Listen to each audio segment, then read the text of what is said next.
I put off watching season 2 of Squid Games for a few weeks because I thought it should have ended after its first season, and I felt vindicated when I saw all the mediocre reviews coming out. I wasn't going to watch the new season, but after seeing Squid Game content plastered over every single social media app, I started to feel a little left out.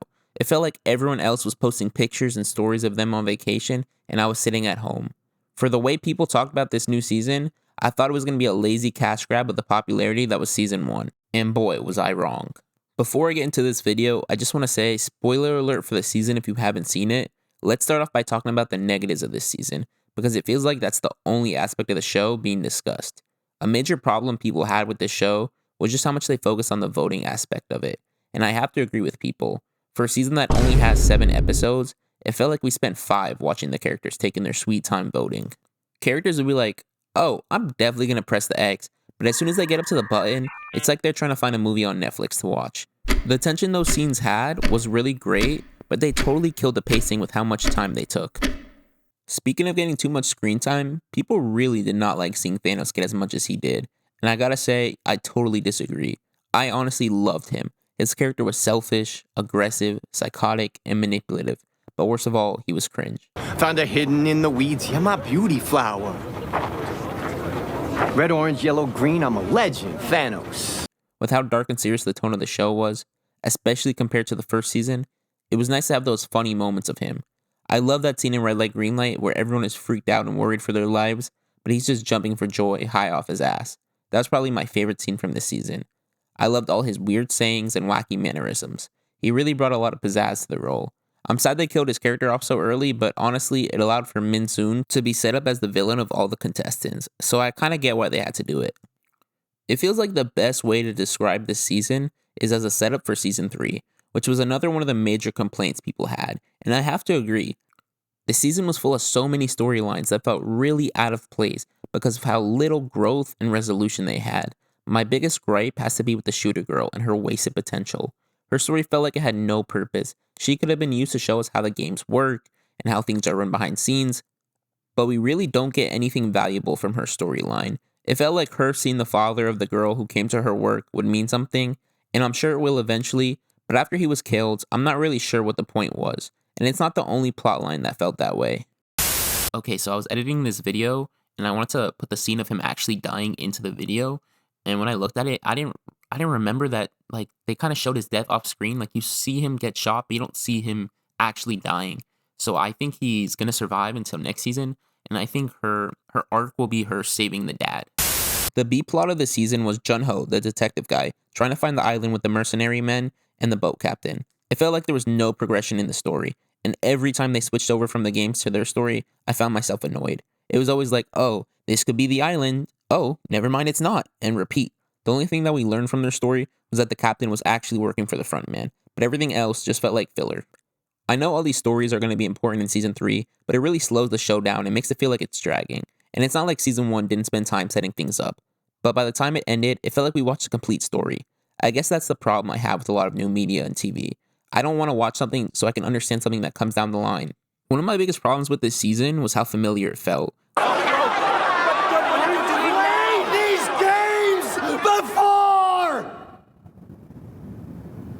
I said I played these games before!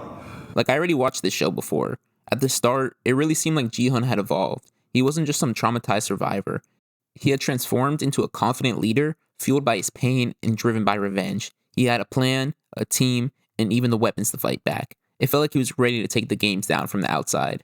But the second he gets pulled back in, all the growth disappears. He reverts to the same helpless guy from season 1, and it's frustrating. He literally trained for 2 years, yet he just stands there and waits until the first game starts before trying to intervene. He knew re-entering the games was a possibility. He even planned for it with the tooth tracker, so why was he so unprepared? Also, I don't know if I'm remembering right, but I'm pretty sure that the mob boss's friend, the one who survived the rock, paper, scissors thing, told the captain about the tooth tracker, and that's how they knew to take it out. A lot of death could have been avoided if Gi-hun actually did a better job of trying to explain and convince the contestants to leave. That's honestly all the negatives I have for this season, so let's move on to the positives. Starting off, I just want to say that this season was really fun. I know people didn't enjoy the games this season as much as last, but I thought they were really entertaining. The second round with all the mini games had me on the edge of my seat the whole time. I like the games that are more skill-based than luck-based. The third game wasn't as good, but still really enjoyable. I can see why people didn't like this season's games as much, but they don't have the luxury of being as novel of a concept as the first season. We know that there are games coming and that people are going to die, and I think the showrunners did as good a job as possible to make them entertaining.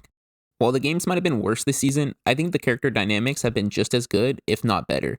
There's so many characters who I found myself rooting for, or just enjoying their presence. Starting with the players. Everyone from this team was super likable. Even the old woman's son, who started off as selfish, grew on me over time. And the old woman herself is just so kind. I really hope she doesn't die next season, but I feel like it's inevitable. It was kind of heartbreaking when the shy girl died during the carousel game, but I like that it allowed Hyun-ju to go crazy in the finale, taking out everyone, especially because she voted to keep the games going for the round that led to the shy girl's death. Gi-hun's group was also really likable for the most part. His friend Jung-bae was a real one for sticking with him through everything, and it was nice seeing the main character have a friend in the game that actually acted like his friend and supported him. He was good comedic relief at times and lightened the mood when it was getting really dark. I like the relationship with the younger guy who was also in the Marines. I like how the younger one treated Jung-bae like his commander and would follow his orders. Him not bringing the ammo really pissed me off though, and it's honestly the reason Jung-bae died. I know he was scared, but man, he's responsible for one of my favorite characters getting killed, and I kind of don't care what happens to him from now on. I will remember you. He's not the only player who I feel that way about. I don't know his name, but the shy guy that was part of Thanos' team really pissed me off. At first I was like, aw, this poor guy, he's just shy and afraid of confrontation. But then he let the goth-looking girl die, and I was like, okay, I don't care what happens to him anymore. Back to Gi-hun's group though, I didn't really care about the pregnant girl. She didn't really add anything significant to the story. She's just kind of there to be used as a catalyst for other characters. The whole situation with her and her baby daddy didn't really add anything for me. I just didn't connect to their characters. I wonder if any of you guys feel the same. I'm hoping they add more to her in the next season though, because I feel like there's a lot of potential with her character. Finally, I want to talk about the last member of their group, the front man. I've really enjoyed his character as a contestant, and like the theories online that he cheated. People are saying that his character skipped out on red light, green light, saying his group went last in the second game, so if they lost, no one would see him not being shot. And in the carousel game, they're saying that he didn't even make it to a room in one of the rounds, but obviously didn't suffer any consequences. He feels a lot more evil this season, before just feeling like a pawn of the VIPs and the actual villain of last season, to becoming the big bad of this season. His goals now aren't just to run the games, he wants to prove a point to Gi-hun. He goes along with all of Gi-hun's ideas and actions, just to show him that the society they live in causes greediness and selfishness, and that the games are a good thing. Throughout this season, we slowly see Gi-hun lose faith in humanity. People knowing the outcome of the games and still voting to play it, a mother and son both participating in the games, a young girl pregnant with her child, and the father of that baby playing in that game. In a way, Gi-hun is very similar to the front man. They both won the game once, and both lost a close family member because they couldn't save them. And while the front man became pessimistic about society and appreciative towards the games, seeing it as a way for people to have a chance to reclaim their lives and conquer their debt, while, as he says, get rid of the trash about the players that lost, Gi-hun is able to remain hopeful about life. He knows that desperate people, when given the opportunity, will do awful things, but still, there's good in everyone. When the front man votes to continue the game, Gi-hun doesn't blame him, he forgives him. Gi-hun believes that everyone deserves a fair shot at life, especially those most vulnerable, and even at the cost of his own safety, and he's shown that time and time again. In the first season before they played Tug of War, Gi-hun's team was one of the only ones to let older and weaker players join. And again in season 2, before the minigames are played and they have to pick teams of 5, Gi-hun kicks out a man from the group to allow a pregnant woman to join the team. Although I said the frontman has been trying to prove a point to Gi-hun, I really think he just wants to prove to himself that what he's doing is right. We learn a little bit about the frontman's past. He was a policeman like his brother, and a well-respected high-ranking one at that. But when his pregnant wife fell ill, he couldn't afford to pay for her treatment, and he was forced to take a loan from a criminal. His job found out and fired him, forcing him to join the games as a last resort. He ended up winning the prize money, but by the time he got back, it was too late. His pregnant wife, along with their unborn child, died, leaving him with a bunch of money, but an empty heart. In my opinion, I think In-ho runs the game to justify his actions. Just like Gi-hun, who after winning couldn't allow himself to forget what had happened and what he had to do to survive, Gi-hun and the frontman both have survivor's guilt, stemming from all the people who had to die for them to still be there. But Gi-hun doesn't want to let himself off the hook for what he did. He wants to repent for his actions and use his winnings to stop others from going through the same thing. Okay, I'm going to stop talking about the frontman before this video becomes an hour long. But while we're still on the topic of the show's antagonists, one character I want to talk about is the boat captain. In a show where it seems like everyone works for the games, I somehow didn't think the boat captain could possibly be evil. The creators of the series did a really good job of making it seem like he didn't have any bad motives. I should have pieced it together when he started talking about wanting to go back to shore after the one mercenary died, and seeming kind of dumb. But they honestly laid it out for us in a way that makes him seem like a good twist villain and not just there for shock value. As evil as the frontman is, he didn't want his brother to die, so he had him saved by the captain. And there's no way anyone would find his body floating near the island, seeing as how the detective can't even find it after 2 years. The frontman also knew that his brother, who is an honorable policeman, would try to find the island, so he had the captain keep an eye on him and steer him away from finding what he was looking for. Why would the frontman have a booby trap set up on a random island if he didn't know they would be there? The twist made so much sense that it would be hard to understand how the frontman always stays one step ahead of the detective without his informant. As much as this season introduced new elements to the show narrative-wise, it also brought with it a whole new look. Last season, everything was very dreary and bleak. The colors were muted, and there was a depressing vibe that was unexplainable. For a show that features such colorful costume and set design, it felt like we were watching a Zack Snyder movie. But this latest season, it felt like they turned up the saturation to a whole new level. The season has a lot more color and brightness, and a lot of the shots have a pinkish hue to them. I've really enjoyed looking at this season compared to last. You know, some TV shows are shot to make them look like real life, and some are shot to look like a TV show. This one falls under the latter option, unlike the first season. My final positive I want to talk about is the lack of plot armor in this show. For a series this popular and worldwide, I appreciate that the show doesn't resort to keeping fan-favorite characters alive just for the sake of it. Besides for the main character, Gi-hun, every character seems like they could die any episode. In both seasons, every time I root for a character, I found myself grieving their death just a few episodes later.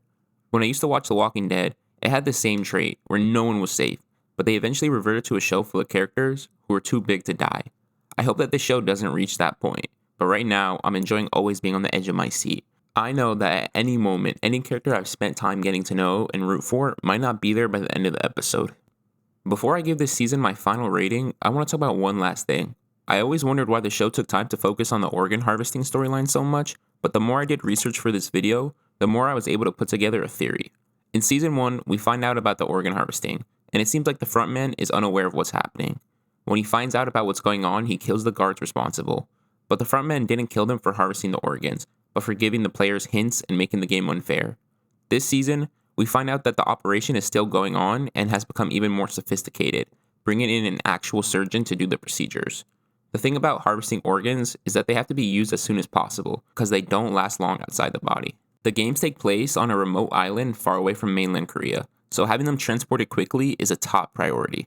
The guards wouldn't be able to move them without the frontman knowing, so he must be in on the operation. This makes sense in the grand scheme of things. From what we learned about the frontman, his wife died because she had cirrhosis, and she needed a new liver to survive. I believe that he approves and is involved in the organ harvesting, because if there were more organs available, his wife would have survived. After all, that's why he joined the games in the first place. But that's just a theory. A film theory. Finally, onto my rating for the season. This show had a lot of ups and downs. It wasn't perfect by any means, but it was a great season of television. After careful consideration, I had to give this season an 8.5.